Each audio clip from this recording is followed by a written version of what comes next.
Thank you all so much for joining. My name is Kristen Campbell, and I am a consultant to the Council on Foundations supporting the Building Common Ground initiative, including the Building Together 2026 event.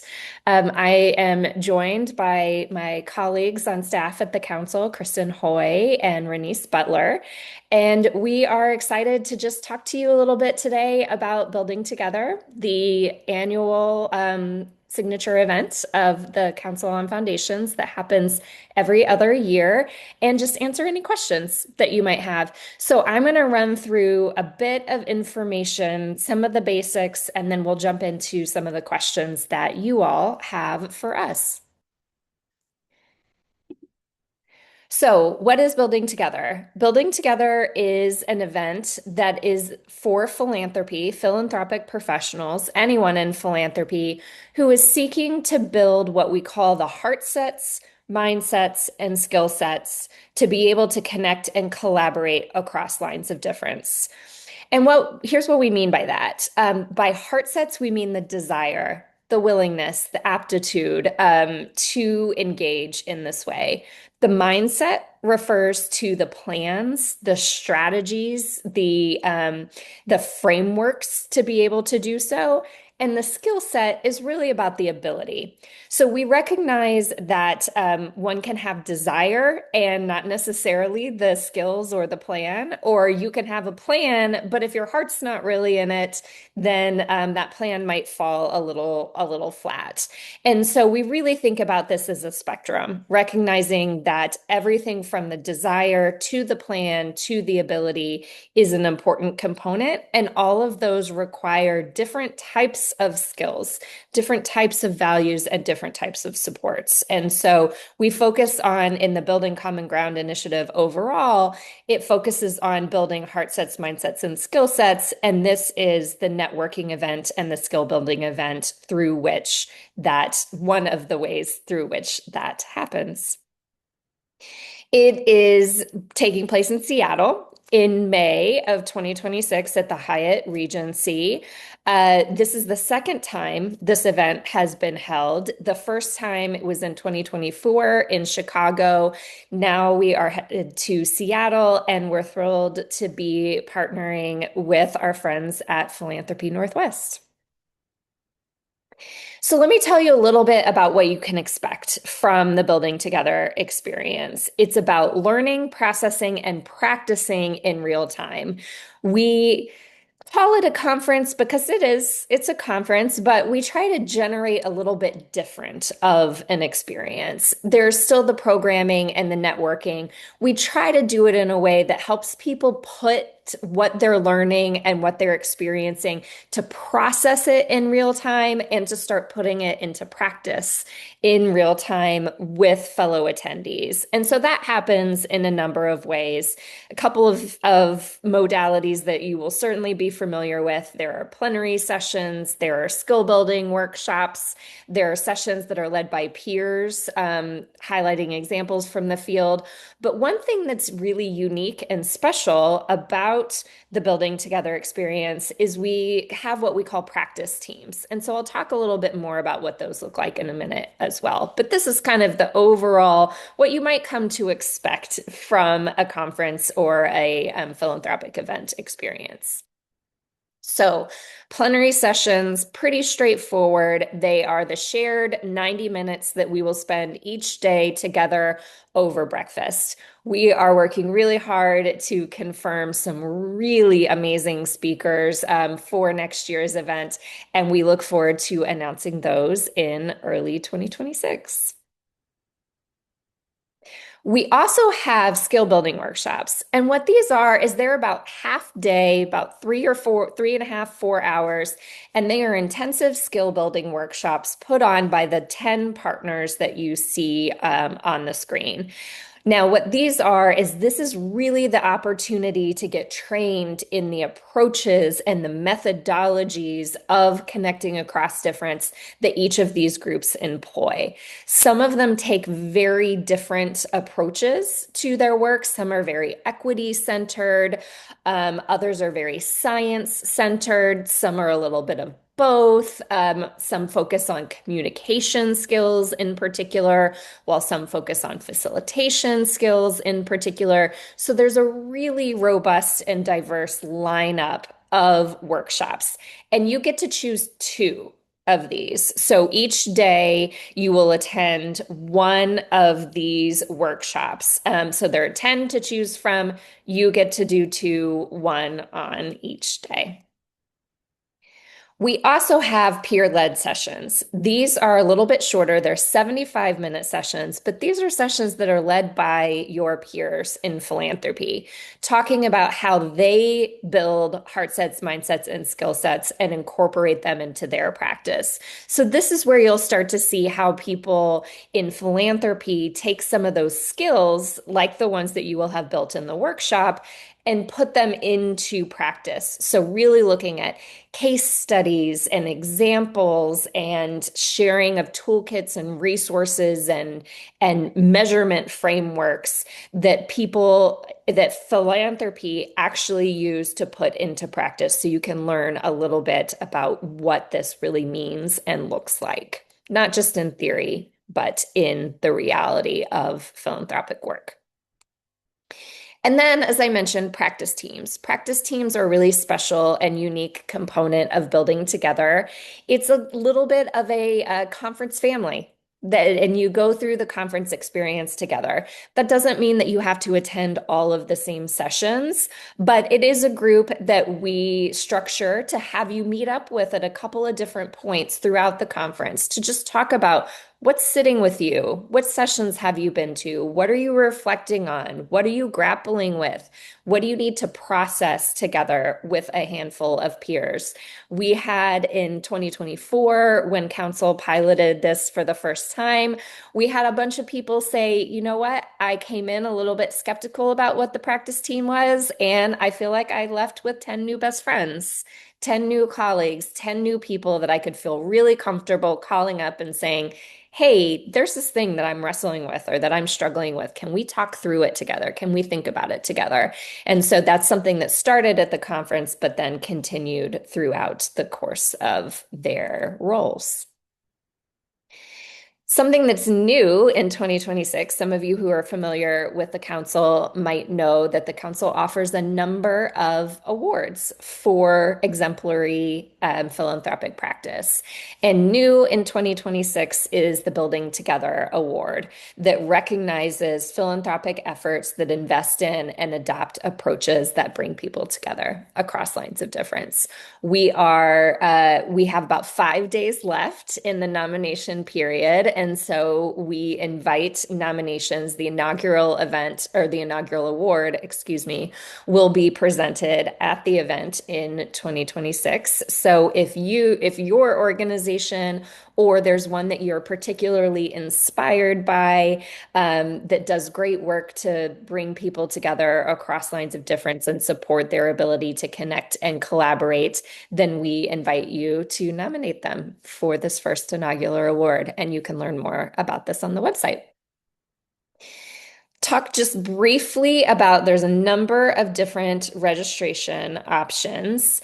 Thanks to generous support from our sponsors, council members are able to attend at a discounted rate. That rate does not represent the true cost of the per person cost of the event, but it is discounted from the true cost thanks to the generosity of our sponsors.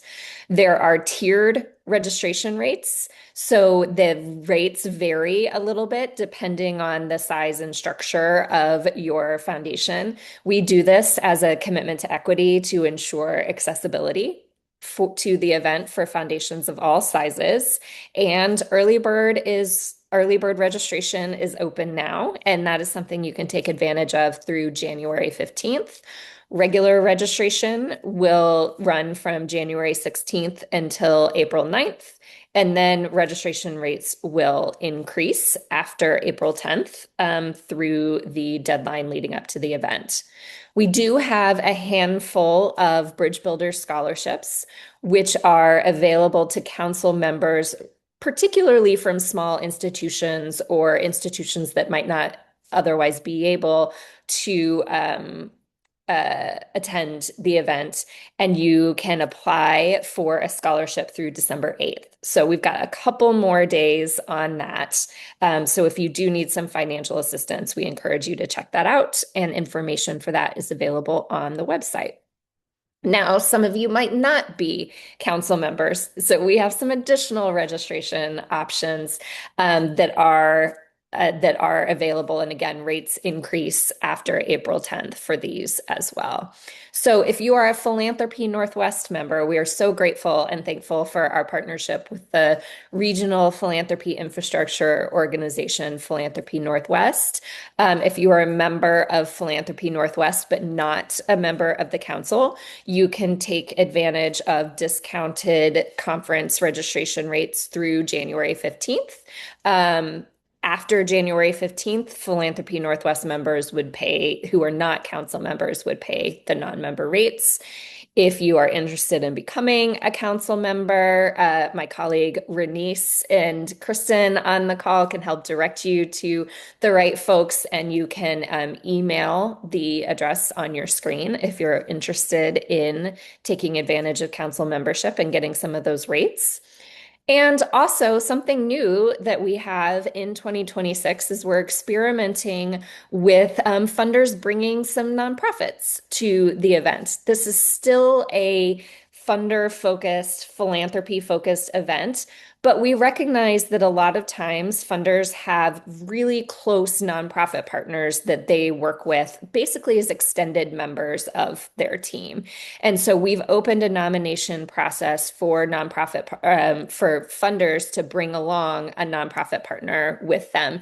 This is not an all call to nonprofits to register for the event. Again, it is still philanthropy focused, so there are a limited number of spots, but that is something available should you have folks that you work with at a nonprofit that kind of essentially function as an extension of your team. We have that opportunity available to bring a handful of nonprofit folks. So, with that, I'm going to pause and just invite questions and see what it is that you all are curious about the event.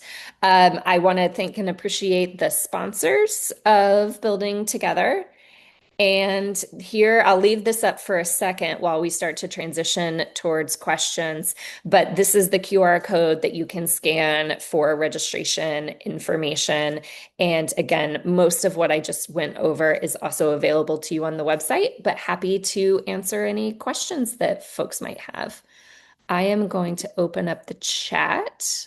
Oh, it looks like that was Kristen putting the information in there. Okay, there's a question about when the agenda will be available. The agenda at a glance is already available on the website, so you can see kind of the tentpole components, how the welcome event relates to the plenaries, when the workshops are scheduled, where their sessions are. There's something really special called the People's Supper that happens one night. So you can see the agenda at a glance. We are working to announce the first plenary speakers, hopefully in January. We're working on some final confirmations there. So we hope to be able to announce the plenary, some of the major plenary speakers in January. The workshop presenters have already been selected. So those are the 10 that I showed you, and you can learn more about them and the workshops that they will be providing on the website.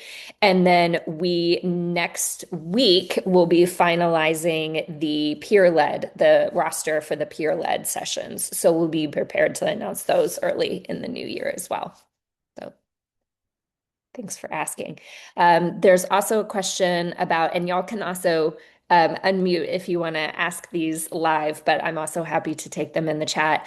There's a question about the difference between building together and leading locally, which is a great question. I'll do my best to answer, and then I'll turn it over to Kristen and Renice to jump in as well. So building together is really content focused, like the content focus of building together is about connecting and collaborating across lines of difference and building the heart sets, mindsets, and skill sets to do so. So it's really thematically oriented from a content perspective in that way.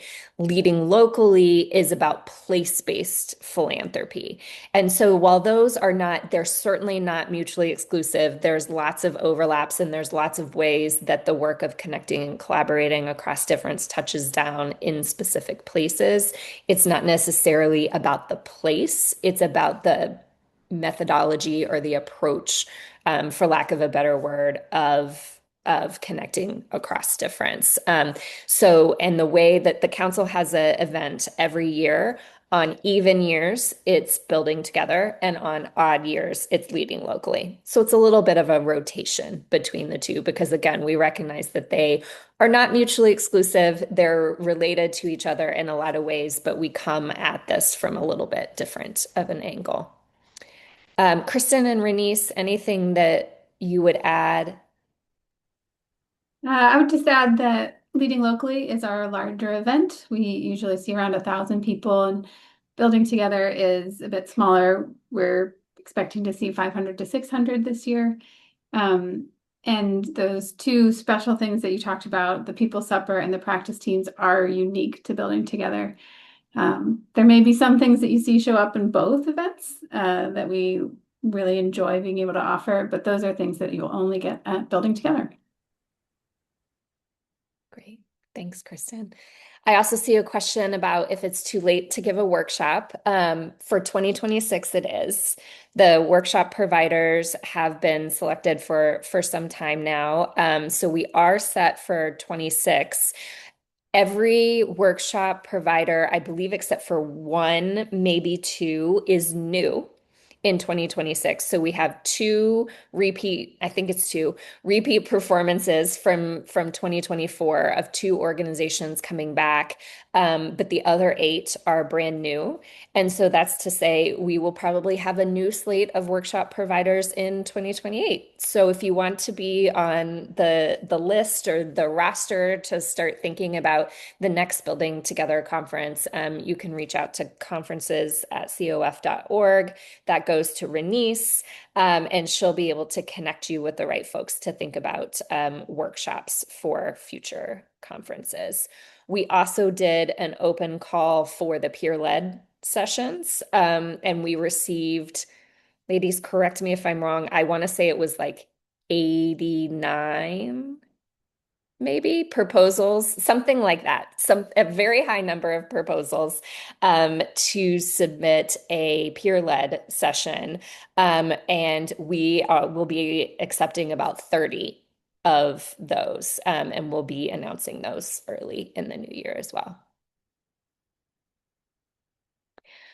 This is a good question that I do not have an answer for, so I'm going to turn it over to my colleagues. The question is, will other conference themes be considered, or will it be building together and leading locally being the only themes going forward for every other year for the foreseeable future? That is a council staff question. Kristen, can I turn it over to Happy you? to take that one. Yes.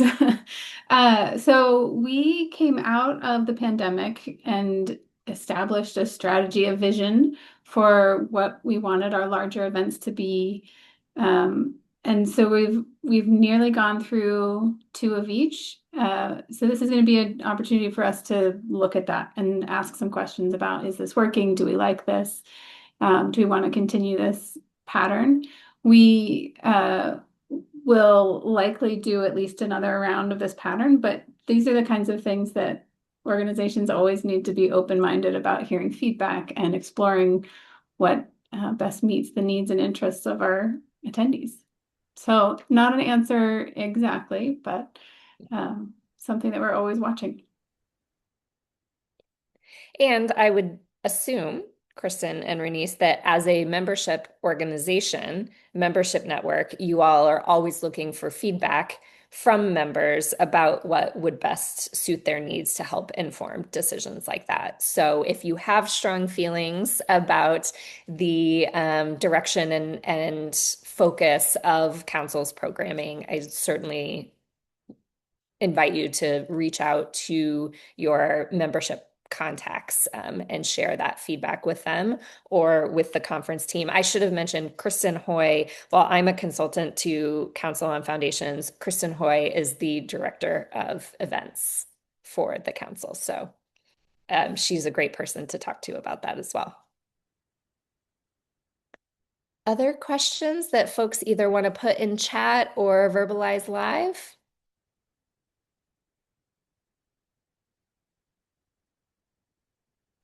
I've got a question. Yeah, Ashley. Um, yeah.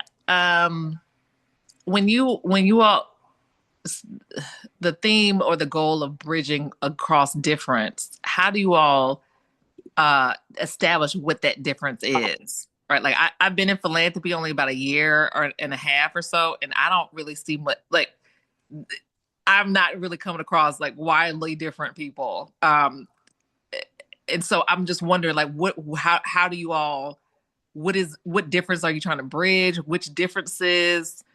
I'm curious about how what that means and how it all plays out.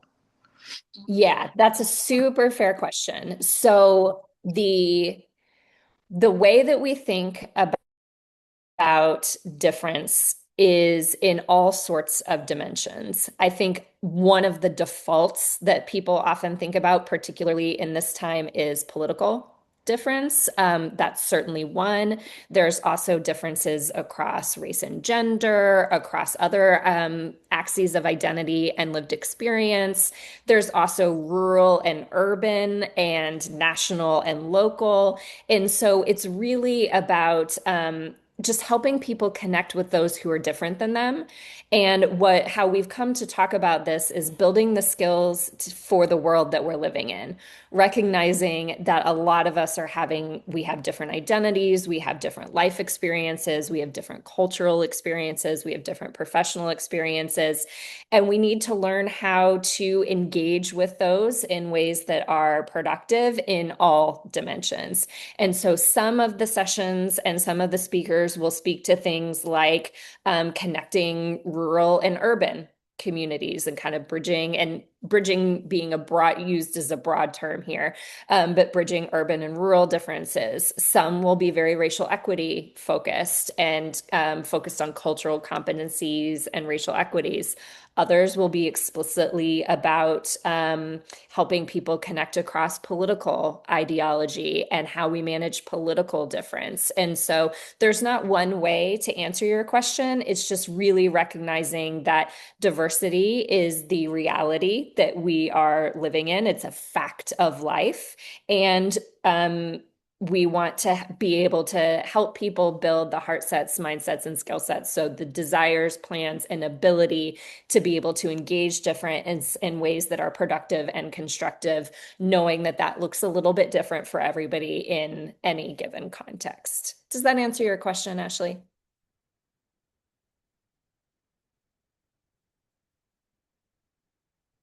Great. Other questions?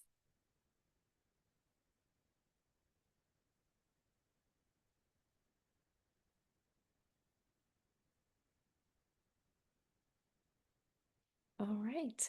Well, if you do realize that you have other questions, we invite you to email us, conferences@cof.org. I believe Renice has put that one in the chat a couple of times. She is on the receiving end of those messages, so she will answer or be able to direct you to somebody who can. And again, early registration deadlines early registration is open until January 15th, and then rates increase again after April 10th. All right. Well, thank you so much for your time. Again, reach out with any questions or if there's anything that we can help with. And otherwise, we look forward to seeing you in Seattle in May. Thanks, everybody. Thanks for your time and joining and your interest.